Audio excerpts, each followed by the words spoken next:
Joining me now with her analysis is Sky News contributor Kosha Gada. Kosha, this pair just seem to set the media off, and it feels like they haven't quite worked out yet how to report on it. Indeed, they are clearly finding their feet, Caroline, and they're out in the wilderness after their resounding defeat in the last election. And you could see that they're sort of trialing a couple of different narratives here. One is the who's running the country, he's an unelected bureaucrat argument, as you mentioned, at the top. And that doesn't make sense to most people because everybody knows that there are pretty much 537 people out of 2.4 million people that are elected in the U.S. government, 435 congressmen and women, 100 senators, one vice president, one president. Everybody else, 2.4 million people, are by definition unelected bureaucrats who serve at the pleasure of those that are elected. Musk just happens to be one of them, but he is a public figure, so they're toying with that idea.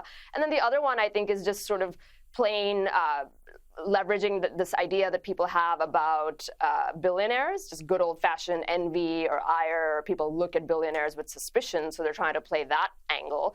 And I don't think that works over here either, because Trump remains very popular at the moment, may not last forever, but he's got the strongest popularity he's ever had and approval ratings he's ever had. And Musk is by and large regarded as a very high IQ individual who is working for free to try and fix the country. So I think that narrative overpowers the one that they're trying to push forward.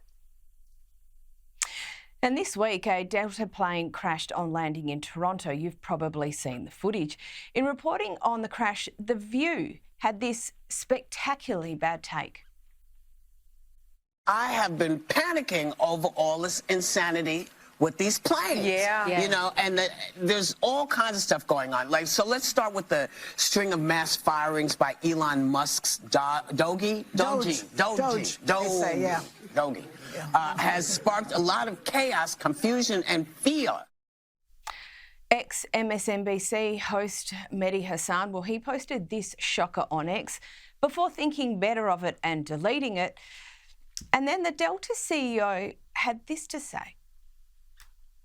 I understand that the cuts at this time are something that are raising questions, but the reality is there's over 50,000 people that work at the FAA, and the cuts, I understand, were 300 people, and they were in non-critical safety functions.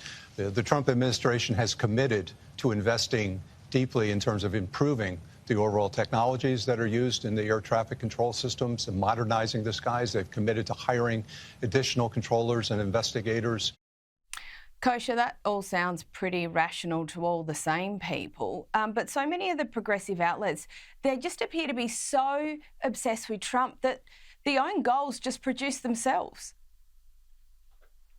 Yes, you know, Mehdi Hasan has become an NPC, as they say, a non-playing character for quite some time. His show on MSNBC was canceled, and he's said things like that in the past and has had to take them down. And that's fine. That's his prerogative, and he'll pay the price for it in the public square. The View argument it does reflect a little bit that the other side and those who oppose Trump's policies have to work with, and that is that these cuts are happening. You know, DOGE is very much front and center in the national discourse right now and all that they're doing. And these plane crashes have happened in the last 3 weeks more than they typically have. The two are not connected, but you can see how they can try to make that connection for those that maybe aren't paying attention to these details. So that's what they're trying to do. But what the Delta CEO said there is the fact. There's 50,000 plus people who work, again, all unelected bureaucrats to the earlier point, in the FAA. They've cut about 400 to 500 people in non-essential roles. As that narrative becomes known and gets out there, coupled with what the administration is trying to do to improve the technology that's like from the 1960s in terms of the programming languages and other things that they use, and they turn the ship around, I think ultimately history will judge them well if they're successful in what they're doing. But in the meantime, as these crashes happen, coupled with the cuts that they're doing, you will see people trying to connect the two and push that narrative out there. And that wasn't the only belly flop this week. On to CBS anchor and general battler Margaret Brennan, who we all remember as being on the receiving end of Vice President J.D. Vance's "I don't really care, Margaret" retort. Well, she's at it again. This time she's struggling with her historical understanding of the political landscape in Nazi Germany. He was standing in a country where free speech was weaponized to conduct a genocide. And he met with the head of a political party that has far-right views and some historic ties to extreme groups. The context of that was changing the tone of it.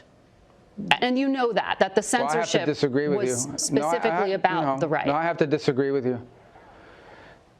Free speech was not used to conduct a genocide. The genocide was conducted by an authoritarian Nazi regime that happened to also be genocidal because they hated Jews and they hated minorities and they hated those that they had a list of people they hated, but primarily the Jews. There was no free speech in Nazi Germany. Kosha, look, Rubio was very good here in pulling her up, but a very conflated and confounded question that frankly shouldn't have been asked in the first place. Yes, that one was something new, to be sure, and just to have an American journalist, where America, of course, is home to the First Amendment and the strongest free speech protection in the free world and all of the world, for an American journalist to make that claim that free speech was the root cause of the Holocaust, as she did, was a sight to behold.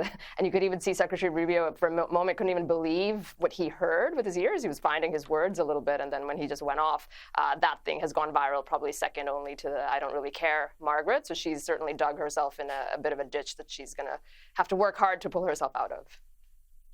Yeah, absolutely. And look, in a general sense, it goes without saying the media is struggling to cope with the change of the US administration, including simple things like the change of the name of the Gulf of Mexico to the Gulf of America.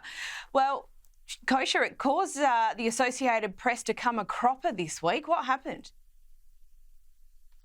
So this is interesting because there's a couple things going on where Trump famously, in one of the 241 executive orders that he signed literally after he took his hand off the Bible and assumed the role of the president, was to rename some of these iconic pieces of geography in and around America. One was Mount Denali in Alaska, the highest peak in Alaska, to Mount McKinley, which is what it used to be known as, and then the other is the Gulf of Mexico, should be the Gulf of America. Now, most those things are being battled, and even in Congress, actually, some people are challenging it. But as of now, he has the authority to do that. And then basically all maps and school textbooks and things that come out of the federal government can reflect a presidential order as they have. And in the private company sphere, Google and Apple, who have far more eyeballs coming to them, have also done it. You can go to Google Maps right now, it'll say Gulf of America. Airline pilots, when they're flying over the space and they want to talk about it, they're giving it that same credit. But the AP has decided to sort of split the hair over there and say that since that's a global body and international countries are maybe not all accepting this renaming, they will not either. And then Trump is now pushing back and saying, okay, that's your prerogative, but then I'm not going to invite you into the Oval when we're doing press briefings. So that's kind of turned into this whole story unto itself. Yes, it's about the Gulf of America, but it's also about putting adversarial media in their place in a way that he believes he has the right to do. There are plenty of other reporters who are allowed access to the Oval Office, but he's certainly punishing the AP for holding out on this name change. Well, it has been very eventful to watch. And speaking of the struggling to cope, I often wonder, Kosha, how history is going to look back on this crazy, crazy time. And this Washington Post headline just says it all for me. Trump says there are two sexes. Experts and science say it's not binary. Is the US mainstream media ever going to be able to unbreak itself? This particular example, Caroline, would suggest that they're far from reaching that point. While some things might have some merit on the other side, and the renaming topic that we just discussed with the AP, that's one thing. But this one, are there two biological sexes or not, is one of the few issues in these divided times that we live in where something like 89% of people agree with that. Like the cultural consensus around this has finally happened. It's crazy what it took to get here, but we are here. And for the media to still be behind the eight ball as they are on this issue in particular, and there are others as well, you're right, it is crazy times. And I think when historians look back on this era, it's going to be fascinating for them to see where the media went and how far we've fallen. And I think people in a general sense are a little more sceptical of experts and science than they were perhaps prior to COVID. So I'm not sure that they're necessarily helping themselves there. Now, lastly, Joe Rogan has claimed that the Harris campaign is trying to cover its backside, my words, not his, about why the then Vice President didn't do an interview on his show. Now, Rogan maintains he offered interviews to both her and Trump. Kosha, is this just late-stage revisionism? You know, it potentially is, and the other side, Harris's campaign managers have gone on different podcasts, breaking open the minutiae of the back and forth email exchanges that happened, claiming she was willing to do it, and scheduling got in the way and whatnot. But whatever it is, I don't think either path or either narrative comes out with her looking good, because either it looks like she was hubristic and thought she didn't need the biggest podcast in the world in that election cycle, even though Trump had the sense to do it, or it means that she wanted to do it, she recognized how important he is, but they couldn't make it work in terms of scheduling, which also makes her look weak. Like, surely if you wanted to do it, you can find a way. So I'm not sure it matters anymore. No one's really paying attention to her, but her campaign managers are still people who have careers in politics, and so they're trying to explain that away, and we might see a little bit more of it before the story finally lands in the dustbin of history where it belongs. Absolutely, it does. Kosha Gada, thank you so much for your analysis this evening.